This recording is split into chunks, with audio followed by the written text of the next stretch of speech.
بسم اللہ الرحمن الرحیم۔ پیش خدمت ہے کہانی امرو اور ناگ جادوگر۔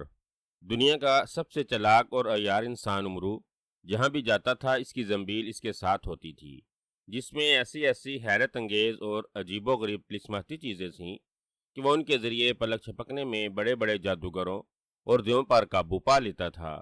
لیکن آج جب وہ گھر سے باہر نکلا تو اس کے ہاتھ میں کمان تھی اور کندھے کے پیچھے تیروں بھرا ترکش۔ بات دراصل یہ تھی کہ آج کل امرو کے پاس کوئی کام نہ تھا، اور وہ امرو ہی کیا جو آرام سے بیٹھے۔ اسی لیے سوچا کیوں نہ اس فارغ وقت میں شکار کھیلا جائے۔ اسی لیے وہ تیر کمان لے کر جنگل کی طرف چل پڑا۔ شہر سے نکل کر کچھ دیر بعد وہ جنگل میں جا پہنچا۔ اس نے پہلے کمان کو ہاتھوں میں تولا، تیروں کے ترکش کو کندھے پر درست کیا اور دل میں کہا کہ میں افراسیاب جیسے ظالم جادوگر کو ناکو چنے چبواؤں، اس لیے مجھے شیر سے کم کسی چیز کا انتظار نہیں کرنا چاہیے۔ پھر آگے بڑھا کیونکہ اس کا خیال تھا کہ شیر گھنے جنگل میں ہوتا ہے۔ ابھی چند قدم آگے چلا ہی تھا کہ شیر کی داڑھ سے جنگل گونج اٹھا۔ اب تو امرو کے ڈر کے مارے ٹانگیں کانپنے لگیں۔ ادھر ادھر دیکھا اور فوراً بھاگ کر ایک درخت پر چڑھ گیا۔ چاروں طرف آنکھیں پھاڑ پھاڑ کر دیکھنے لگا کہ کہیں شیر اسی طرف تو نہیں آ رہا، لیکن شیر کہیں دور جنگل میں داڑ رہا تھا۔ جب شیر نظر نہ آیا تو امرو نے اطمینان کا سانس لیا۔ ابھی امرو درخت سے نیچے اترنے کے لیے سوچ ہی رہا تھا، کچھ خرگوش بھاگتے ہوئے آ نکلے۔ ان کے بال ایسے معلوم ہوتے تھے جیسے روئی کے گال ہوں، وہ سورج کی روشنی میں چاندی کی طرح چمک رہے تھے۔ امرو نے تیر ترکش سے نکالا اور کمان میں جوڑ کر چلا کھینچنا ہی چاہتا تھا کہ ایک دم ذہن میں آیا کہ ان ننھے منھے اور پیارے جانوروں کا شکار کرنا میری شان کے خلاف ہے۔ اسی لیے وہ درخت سے نیچے اترا، لیکن ابھی اترا ہی تھا کہ سامنے سے خون خوار چیتا آ نکلا اور امرو کو گورتے ہوئے اس کی طرف بڑھا۔ چیتے کو دیکھ کر امرو کی جان ہی نکل گئی۔ امرو کو تیر کمان بھول گیا۔ وہ ایک دفعہ پھر قریب کے درخت کی طرف چڑھ پڑا۔ چیتا بھی شاید ہاتھ آئے شکار کو چھوڑنا نہیں چاہتا تھا۔ اس نے ایک بار زور سے اپنی دم کو زمین پر پٹخا اور درخت کی طرف آہستہ آہستہ بڑھنے لگا۔ اب تو امرو کو اپنی ساری چالاکی اور عیاری بھول گئی، کیونکہ وہ جانتا تھا کہ چیتا ایک ہی چست میں اس تک پہنچ سکتا ہے، اور پھر وہی ہوا۔ چیتا لمحہ بھر تو امرو کو گورتا رہا اور پھر اچانک ایک چھلانگ میں امرو کے ساتھ والی ڈال پر آ پہنچا۔ جب انسان کی جان پر بنی ہو تو وہ اپنی جان بچانے کی ہر ممکن کوشش کرتا ہے۔ بہت زیادہ خوف زدہ ہونے کے باوجود امرو کے ساتھ والے درخت پر چھلانگ لگا دی، لیکن یہ اس کی بدقسمتی تھی کہ اس کا پاؤں شاخوں میں الجھ گیا اور وہ الٹا لٹکا ہوا جھولنے لگا۔ چیتے نے جب شکار کو ہاتھ سے نکلتے دیکھا تو وہ غرایا اور اس نے بھی پلک جھپکنے میں امرو پر چھلانگ لگا دی۔ امرو نے اسی لمحے جھولا لے کر ایک ڈال کو پکڑ لیا اور اس کی پھرتی اس کے کام آئی، اور چیتا اپنی ہی زور سے درخت کے تنے سے بری طرح سے جا ٹکرایا اور اس کا سر پھٹ گیا اور وہیں وہ بے جان ہو کر گر پڑا۔ امرو نے جب دیکھا تو اطمینان کا سانس لیا اور درخت سے نیچے آ کر اس نے شکار سے توبہ کی، کیونکہ ان جنگلی درندوں کے سامنے اس کی عیاری کام نہیں آ سکتی تھی۔ وہ واپسی کے لیے پلٹا۔ جب وہ گھنے جنگل سے باہر آیا تو عجیب قسم کی سریلی آواز سنائی دی۔ وہ چاروں طرف حیرانی سے دیکھنے لگا۔ وہ حیران تھا کہ دائیں بائیں کوئی آدمی نظر نہ آ رہا تھا، تو پھر یہ آواز کدھر سے آ رہی تھی؟